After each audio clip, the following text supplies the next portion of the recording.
पोल खोलकर रख दी। आपके खून पसीने की गाढ़ी कमाई बिल्कुल भी महफूज नहीं। आपकी गैर हाजिरी और चोर की चांदी इस बार एक आईएएस का घर बना निशाना। सारा माल मत्ता बटोर कर शातिर चोर रफू चक्कर।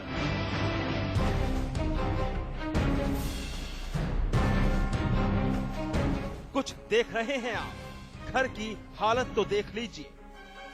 जहां देखिए वहां उथल पुथल, अलमारी खुली, लॉकर खुला। लॉकर के भीतर भी देखिए बिल्कुल साफ है। हर सामान बिखरा पड़ा है। जमीन से लेकर मेज तक यही हालत है। किसका घर है ये? यही सोच रहे होंगे आप। जानकर हैरानी होगी आपको अगर जिक्र करेंगे घर के मालिक का।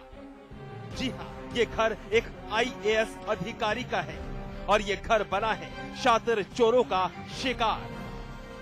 लाखों की चोरी को अंजाम दिया गया है। फोन आया था 18 मॉर्निंग में पड़ोस में का जी, रूम के दरवाजे खुले हुए हैं सारे, दिखना पड़ा जी। तो आपका कितने तक का चोरी का होने का आशंका है? मैं कल रात को आया हूँ, आज सुबह देखा है सारा सामान वामान अभी एक्सेस कर रहे हैं। लगभग लाखों का सामान गया। जब आए थे आपका सामान सब बिखरा पड़ा था चोरों ने? सारा पूरा रूम फैला पड़ा था। सामने श्री गंगानगर एसपी में आईएएस। इस क्या नाम है उनका? प्रकाश राजपुर। पुलिस की सुरक्षा व्यवस्था की बखियां उधेड़ती चोरी की ये वारदात गाजियाबाद के लिंक रोड थाना इलाका ब्रिज विहार, जहां घर के लोग अपने आईएएस बेटे की शादी राजस्थान में शरीक होने गए थे। लेकिन प्रकाश राज को क्या इल्म था कि घर वालों की गैर हाजिरी चोरों के हौसले को बुलंद कर देगी। चोर तो इसी फराख में थे कि कब घर के लोग बाहर जाएं और कब सारा माल साफ कर दिया जाए, और यही हुआ भी। शातिर चोरों ने बड़ी सफाई से लॉकर तोड़कर सारी नकदी और जेवरात साफ कर दिए। प्रकाश राज जब राजस्थान से वापस अपने घर में दाखिल हुए तो घर की हालत देख दंग रह गए। फौरन पुलिस को इत्तला दी गई। मौके पर पहुंची पुलिस ने पूरे घर का मुआयना किया, लेकिन जब इस बारे में पुलिस से जवाब मांगा गया तो पुलिस मामले को मीडिया से छुपाती नजर आई। पुलिस को सुबह रिपोर्ट दी हमने, वो कह रहे कि आप लिस्ट बना दीजिए। हमने फाइनल लिस्ट नहीं दी थी उनको जी। उनको दिखा दिया था, मौका एक बार दिखा दिया। पुलिस जब आपने फोन किया उसके पुलिस कितनी देर बाद आई थी यहाँ पे, या पहले से पुलिस आ चुकी थी? पहले दिन फर्स्ट डे मैंने जब पड़ोसियों का फोन आया था जी, उन लोगों ने पुलिस को बुला दिया था उस वक्त में। लेकिन रिपोर्ट फॉर्मली मेरे आने के बाद आज एप्लीकेशन ली है मेरे से जी। पुलिस ने प्रकाश की तहरीर पर मुकदमा दर्ज कर लिया है, लेकिन अभी तक शातिर चोर पुलिस के गिरफ्त से बाहर है। आखिर में आईएएस अधिकारी के घर में हुई इस चोरी ने इस बात को साबित कर दिया कि जब देश के प्रतिष्ठित अधिकारी का ही घर महफूज नहीं तो आम इंसान की क्या बिसात। संजय गिरी, गाजियाबाद, समाचार प्लस। खबर उत्तराखंड जिला उधम सिंह नगर के रुद्रपुर से जुड़ी है। एक नहीं बल्कि 2 मौत हुई हैं, एक पति और उसकी पत्नी की। ज्यादा वक्त नहीं गुजरा था उनकी शादी हुए, महज 6 महीने, लेकिन अचानक ये वारदात से सनसनी फैल गई। दोनों की मौत पर सस्पेंस बरकरार है और वजह साफ नहीं। ये मंजर उत्तराखंड के जिला उधम सिंह नगर की तहसील रुद्रपुर के कोतवाली इलाके का है। हुजूम जुटा है, पुलिस भी मौजूद है, सनसनी फैली है। इलाके के लोग एक घर के बाहर इकट्ठा है। हर चेहरा किसी अनहोनी की दस्तक बयां कर रहा है। जी हाँ, कुछ ऐसा ही हुआ है यहाँ पर। चलिए घर के अंदर दाखिल हुआ जाए, क्योंकि मकान के अंदर का मंजर देखकर आपके होश भी फाख्ता हो जाएंगे। ये क्या, पुलिस मकान के अंदर भी है। तफ्तीश जारी है। एक चारपाई पर महिला की लाश पड़ी है, साथ ही खिड़की के नजदीक एक और शख्स का शव। खामोशी पसरी है यहाँ। एक दंपति की लाश है, गजेंद्र सिंह और मंजू। 6 महीने पहले ही शादी हुई थी इनकी, वो भी लव मैरिज। सर यहाँ पे किराए पे रहते थे 4-5 महीने से। 4-5 महीने से किराए पे रहते थे यहाँ पे। दुकान मालिक यहाँ पे आए तो उन्होंने देखा मोबाइल चल रहा था उसमें अंदर, तो उन्होंने खटखटा के देखी कुंडी, दोनों मरे हुए देखे वहाँ। तो बेचारी ये औरत है, लेडीज थी, चिल्लाई, फिर मोहल्ले वाले इकट्ठे हुए। उत्तर प्रदेश के जिला बरेली का रहने वाला गजेंद्र रोजी रोटी के लिए रुद्रपुर आया था। सिडकुल का कर्मचारी था, लेकिन आखिर ऐसा क्या हो गया कि पति पत्नी ने मौत को गले लगाना मुनासिब समझा? क्या आर्थिक तंगी से परिवार गुजर रहा था या फिर कोई और वजह थी? गजेंद्र किराए का कमरा लेकर रहता था। वारदात की इत्तला मकान मालकिन ने पुलिस को दी। पति पत्नी की मौत की खबर इलाके में जंगल की आग की तरह फैल गई। कॉलोनी का हर शख्स मौत का ये मंजर देखने के लिए जुट गया। हम उनसे आए तो हमने इन्हें आवाज दी है, मैं इनकी मंजू, तो ये बोले नहीं रहे थे और मोबाइल इनका खूब गाने खूब अच्छे गा रहे थे, तो ये उठे नहीं। तो हमने खिड़की धक्या के देखा था तो साहब जी ऐसे करके पड़े हुए और अंदर से कुंडी लग रही। तो हमने मोहल्ला पड़ोसवान से गदर काटा कही, तो अब ये मोहल्ला पड़ोसवान ने धक्या के कुंडी खोली है। कहाँ के रहने वाले थे, कब से रह रहे थे? मैं फिर भूल गई का नाम लो। जिला बरेली, लोहारी फतेहगंज। क्या काम करते थे यहाँ पे? सिटकुल में करते थे। फिलहाल पुलिस इस दंपति की मौत की वजह सुसाइड मानकर चल रही है, साथ ही तफ्तीश की बात भी कह रही है। लोहारी फतेहगंज आंवला का रहने वाला है, बरेली डिस्ट्रिक्ट का। यहाँ सिडकुल में कहीं नौकरी करता था। मकान मालकिन रामश्री से मैंने जब पूछताछ करी है, उसने ये बताया कि इनमें आपस में अक्सर जो है लड़ाई झगड़ा होता रहता था। ये शादी इन्होंने अपनी मर्जी से करी थी। प्रथम दृष्टया तो यही लग रहा है कि ये एक आत्महत्या का मामला है और विशेष इसकी छानबीन चल रही है।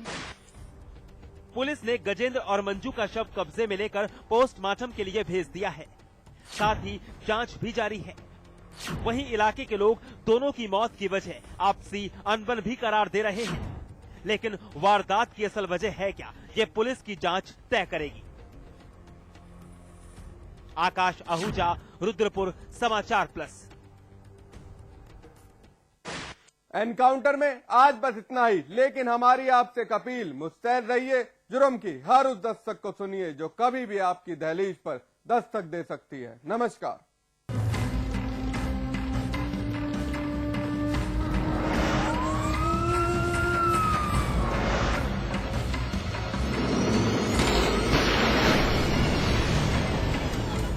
रजनीगंधा का कोई मुकाबला नहीं। इसमें है बहुमूल्य प्राकृतिक रुख केवड़ा, पवित्र शीतल चंदन तेल, अव्वल दर्जे का गुणकारी कत्था, खास खुशबू वाली इलायची, उम्दा क्वालिटी वाली जायकेदार सुपारी। रजनीगंधा का कोई मुकाबला नहीं। हम रजनीगंधा खाने वाले हैरी गैरी चीजों को मुंह नहीं लगाते। इसमें तंबाकू बिल्कुल नहीं, इसीलिए तो मैं भी खाती हूँ।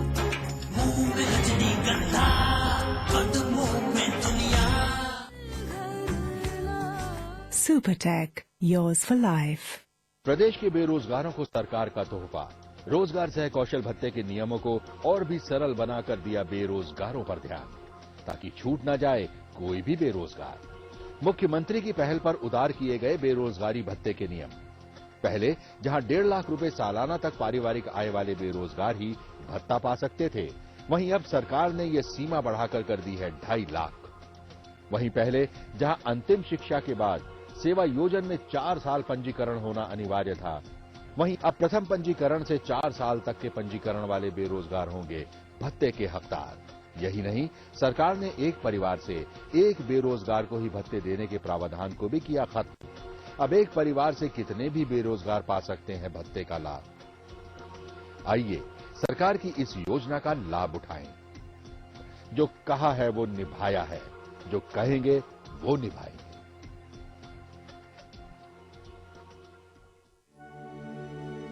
स्वाद बड़ी चीज है, स्वाद से बढ़कर कुछ नहीं। तुलसी सादा पान मसाला। शुरू हो रहा है कोर्ट का महासंग्राम। मैदान में उतरेंगे उत्तराखंड लॉयर्स, महारथी डैरन क्लार्क, शक्तिशाली शंकर दास, चैंपियन चपचाई नीराज और महाबली मुकेश कुमार करेंगे यलगार उत्तराखंड रॉयल्स।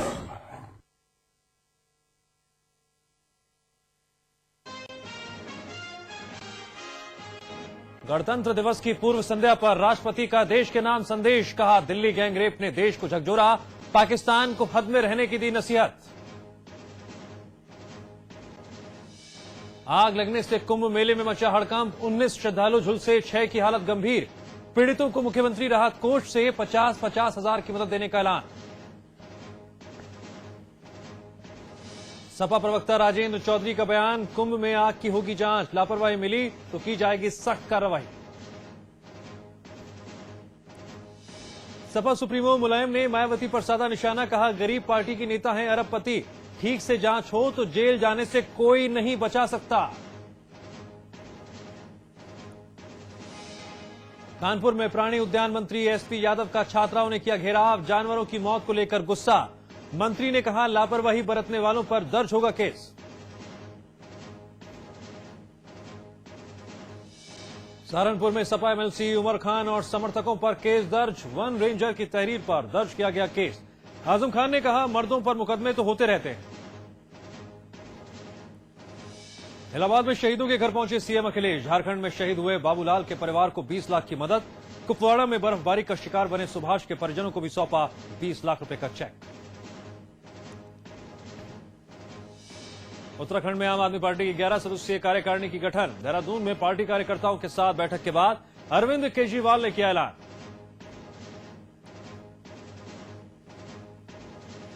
देवरिया में बेटे के हत्यारों की गिरफ्तारी न होने से नाराज, पिता ने दी आत्मदाह की धमकी, बस्ती के दरोगा पर लगाया हत्यारों को बचाने का आरोप।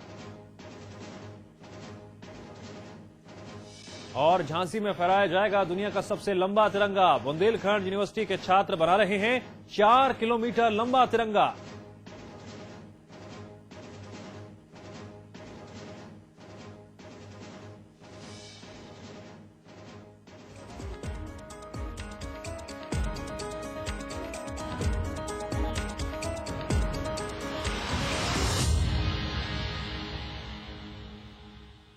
भारत ने कहा कि लश्कर तैयबा के आतंकवादी डेविड हेडली की सुनवाई अगर भारत में होती तो उसके लिए कड़ी सजा की मांग की जाती, लिहाजा उसके प्रत्यार्पण के लिए लगातार दबाव बनाया जाता रहेगा।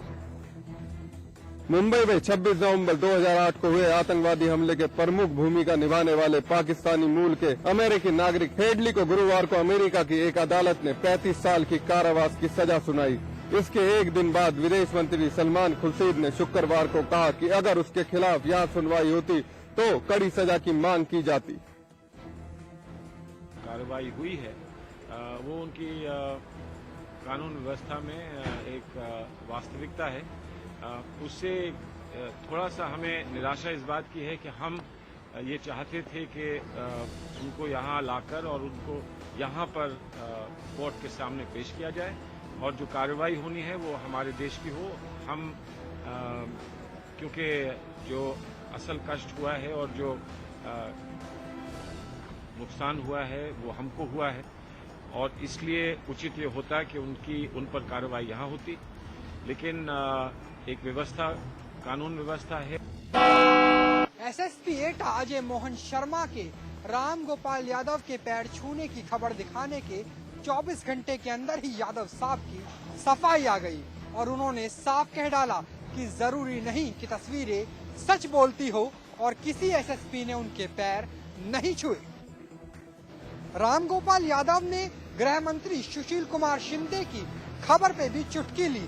उन्होंने कहा कि अगर शिंदे के पास भाजपा और आरएसएस के खिलाफ आतंकी शिविर चलाने के सबूत है तो कार्रवाई करनी चाहिए और अगर कार्रवाई नहीं होती तो शिंदे खुद कटघरे में खड़े हो जाते हैं। जहाँ तक मायावती जी का सवाल है, ये सारा देश जानता है, पूरा उत्तर प्रदेश जानता है कि इनका कभी कोई व्यापार नहीं रहा, बिजनेस नहीं रही, लेकिन हिंदुस्तान के किसी भी राजनीतिक व्यक्ति के पास इतनी संपत्ति नहीं जितनी मायावती जी के पास है। प्रश्न ये है कि ये संपत्ति कहाँ से आई। शिंदे के साथ बहन जी भी रही रामगोपाल के निशाने पर और उन्होंने कहा कि अगर देश का सबसे अमीर कोई राजनेता है तो वो मायावती ही है।